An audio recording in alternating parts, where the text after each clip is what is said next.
শুরু করছি আপনাদের সকলের জন্য লেটেস্ট খবর নিয়ে সবার আগে আপনাদের কাছে চলে এলাম। আপনারা যারা যারা দেখছেন অবশ্যই স্কিপ না করে শেষ পর্যন্ত ভিডিওটি দেখবেন। করে তাড়াতে দেব না, কিন্তু আমরা তখন কি বলেছিলাম, মোদিজি অমিত শাহজি কেন তার 14 পুরুষের ক্ষমতা নাই কোন ভারতীয়কে দেশ থেকে তাড়াবার। আজকে 5 বছর হয়েছে, আপনারা বলুন আপনাদের ভাঙড়ের কোন ভারতীয়কে দেশ থেকে তাড়িয়েছে? একজনের নাম বলতে পারবেন? কিন্তু মালদা জেলার শেখ আমির শেখকে পে লোডার দিয়ে বাংলাদেশে ফেলে দিয়েছিল। আমি কয়েকটা দিন অপেক্ষা করছিলাম যে শাসক দল কি করে, দেখলাম শাসক দলের কোনো উচ্চবাচ্য নাই। আমি মালদায় পৌঁছে গিয়েছিলাম তার বাড়িতে, তারপরের দিনই খবর পাচ্ছি কলকাতা হাইকোর্টে মামলা হয়েছে, 1 সপ্তাহের মধ্যে শেখ আমির তার বাড়িতে পৌঁছে গিয়েছে। বুঝতে পেরেছেন? না গেলে হয়তো করতো না। ভাই যারা বসে আছে তাদেরকে কেন ডিস্টার্ব করছে? একটু সরে আসেন এদিকে। সকলে যুক্ত থাকবেন। যারা চেয়ারে বসে আছে ভাই আপনাদের বলছি একটু সরে আসেন তো। যারা বসে আছে অনেক অসুবিধা হচ্ছে, ভাই আসেন একটু সরে আসেন একটু। আর প্রশাসনের কর্তাদের বলবো একদিকটা খুলে রাখুন, একদিক দিয়ে যাতায়াত করান। আর এখানে যদি কোন শাসক দলের হতো পুরো রাস্তায় বন্ধ করে দিত, 50টা লোকলে রাস্তায় বসে হই হই করছে, দেখলাম কদিন আগে। এখানে হাজার হাজার মানুষ তো রাস্তায়, অবশ্যই আমরা মানুষের খারাপ চাইবো না, যাতায়াতের রাস্তা আমরা একটা খুলে রেখেছি। তাহলে এই নয় যে আমরা যারা বসে আছে তাদের ঠেলে তাদের গায়ের উপরে তুলে দেবে। বন্ধুগণ, সেই সময়টা ছিল স্রোতের বিপক্ষে গিয়ে ভাঙড়ের মানুষ রাস্তা পথ দেখিয়েছে।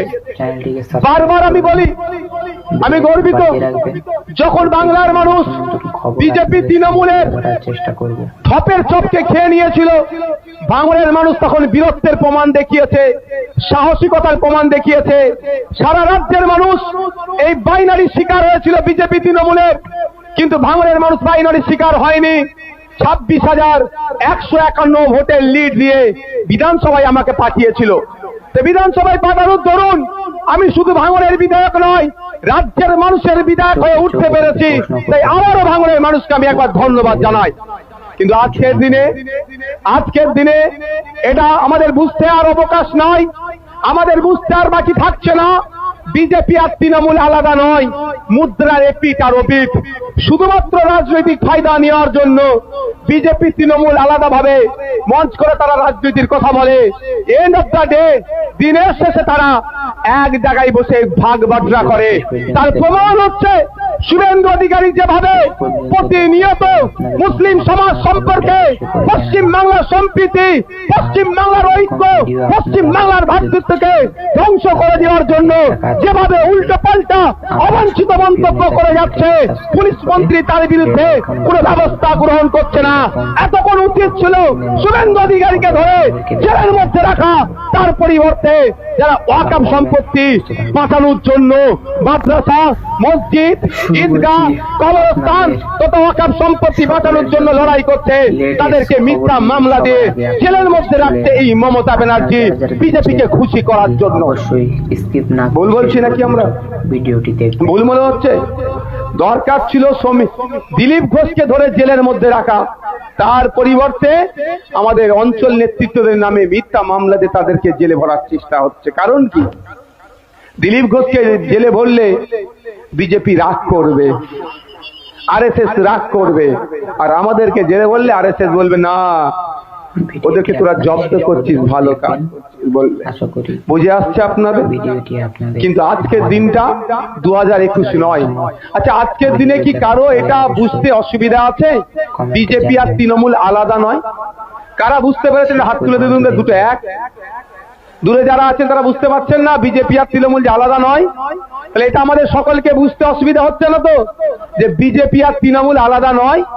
ভাঙড়েও বিজেপি প্রার্থী দিয়েছে, ভাঙড়েও তৃণমূল প্রার্থী দিয়েছে।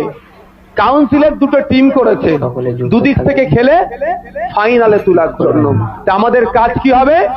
আগে ওই কাউন্সিলের দুটো টিমকেই হারাতে হবে। রাজি আছেন তো নাকি? বিজেপিকে হারাবো যেমন, সাথে সাথে তৃণমূলকেও হারাতে হবে।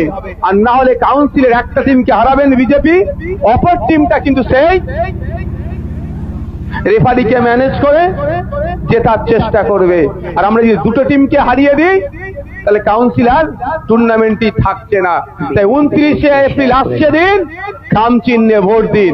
29শে এপ্রিল আসছে দিন, খাম চিহ্নে ভোট দিন। এটা বাজার তো, এই বাজারের মানুষের কাছে আমি একটু জানতে চাই, বিগত 5 বছরের আমি বিধায়ক, আমি বিধায়ক হিসাবে বা আইএসএফ এর পার্টি হিসাবে আমাদের পার্টির পক্ষ থেকে কেউ এসে 1 টাকা তোলাবাজি করেছে? বলতে পারবেন কেউ?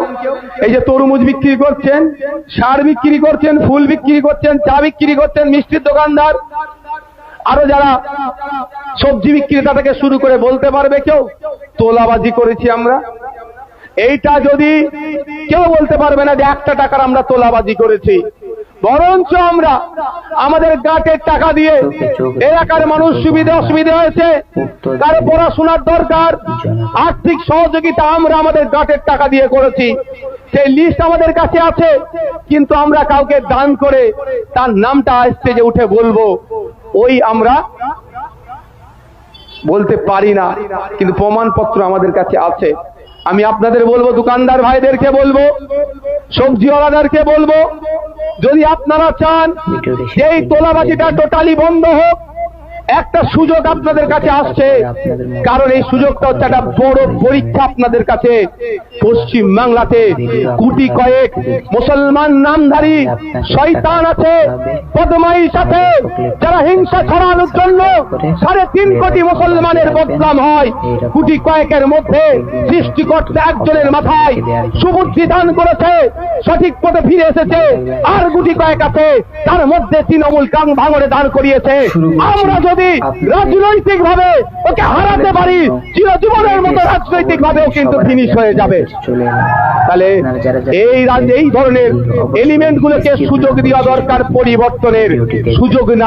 সুযোগ পেয়েও যদি পরিবর্তন না হয়, ভোটের মাধ্যমে এদেরকে পরাস্ত করতে হবে। তাই ভাঙড়ের মানুষের কাছে একটা গোল্ডেন চান্স এসেছে, একটা বড় সুযোগ এসেছে, যাদেরকে দেখিয়ে বিজেপি প্রতিনিয়ত, আরএসএস প্রতিনিয়ত, হিন্দুত্ববাদী যে সমস্ত সংগঠন আছে প্রতিনিয়ত মুসলমানদেরকে বাজে মন্তব্য করে। এই সুযোগ এসেছে ভাঙড়ের মানুষকে প্রমাণ করে দেওয়ার। আমরা এই বোমবাদে নটোরিয়াস ক্রিমিনালকে মুসলিম সমাজের মানুষ, দলিত সমাজের মানুষ, আদিবাসী সমাজের মানুষ তথা ভাঙড়ের মানুষ প্রশ্রয় দেব না। ভাঙড় বোমগুলি মুক্ত ভাঙড় হবে, তার উদাহরণ হবে আগামী 29শে এপ্রিল এই তৃণমূল কংগ্রেসের বিরুদ্ধে ভোট দিয়ে, তথা খাম চিহ্নের পক্ষে ভোট দিয়ে 4 মে যেদিন রেজাল্ট আউট হবে, ভাঙড়ের মানুষ নতুন করে দৃষ্টান্ত তৈরি করবে। কোন নটোরিয়াস ক্রিমিনালের পাশে ভাঙড়ের মানুষ দাঁড়াবে না, ভাঙড়ের মানুষ খাম চিহ্নের পাশে দাঁড়াবে, যে সঠিক একটা সমাজ ব্যবস্থা উপহার দেওয়ার জন্য। আপনাদের কাছে কিন্তু একটা বড় চ্যালেঞ্জ, আপনারা কাকে গ্রহণ করবেন? আমি বলবো না আপনাদের আমাকে ভোট দেন, জোর করবো না, আমি জোর করবো না ভাই। আমি রিকোয়েস্ট করতে পারি, আমাকে ভোট দিলে আপনাদের হবেটা কি? আমাকে ভোট দিয়েছেন, 5 বছর আমাদের পার্টির পক্ষ থেকে তোলাবাজি আমি করতে দিইনি, আমাদের ছেলেরাও করেনি। আগামী দিনে যদি এই রাজনৈতিক যে হিংসা ছড়ায়, যে মারামারি করে, তো ভালো আছো মায়েরা? ওয়ালাইকুম আসসালাম। যারা হিংসা ছড়ায়, মারামারি করে, এদের বিরুদ্ধে ভোট দেন চিরতরের জন্য। আপনাদের আমি কথা দিচ্ছি, তখন এই ব্যাড এলিমেন্ট গুলো ধ্বংস হারবে চিরতরের জন্য। ভাঙড়ে এই বোমগুলি, পিস্তলের রাজনীতি বন্ধ হয়ে যাবে, আমি আপনাদের কথা দিয়ে যাচ্ছি। তার জন্য একটা আমাদের কাছে ভাঙড়বাসীর কাছে একটা বড় সুযোগ আছে। তাই ভাঙড়বাসীকে বলবো, ঐক্যবদ্ধ হন, দলবদ্ধ হন। কারণ আপনাদের বলি, আমাকে ভোট দিতে হবে কেন? আমাকে আপনাদের ভোট দিতে হবে কেন এটুকু বলে দিচ্ছি। আপনাদের ভোট আমাকে আপনাদের দিতে হবে, কারণ আপনারা, আমি 2-3টা উদাহরণ দেব। আজকে বলুন, পশ্চিম বাংলার বিভিন্ন প্রান্তে ঘটে চলা অন্যায় অনাচারের বিরুদ্ধে পশ্চিম বাংলার বিধানসভাতে দলিতদের উপরে আক্রমণ, আদিবাসীর উপরে আক্রমণ, মুসলমানদের উপরে যে আক্রমণ চলছে, দলিত থেকে 68টার অধিক বিধায়ক আছে, আদিবাসী সমাজ থেকে 16-র অধিক বিধায়ক আছে, মুসলিম সমাজ থেকে প্রায় 43-এর অধিক বিধায়ক আছে, কিন্তু এরা একবারের জন্য কথা বলে না। দলিতের উপরে অত্যাচার হলেই সেই খাম চিহ্ন থেকে জিতেছে, ভাঙড়ের বিধায়ককে কথা বলতে হচ্ছে। আদিবাসীর উপরে অত্যাচার হলে সেই ভাঙড়ের বিধায়ককেই মুখ খুলতে হচ্ছে। মুসলমানের উপর অত্যাচার হলেও সেই ভাঙড়ের বিধায়কই মুখ খুলছে। তাই এই ভাঙড়ের বিধায়ক কেন মুখ খুলছে? ভাঙড়ের বিধায়ককে হারাতে হবে।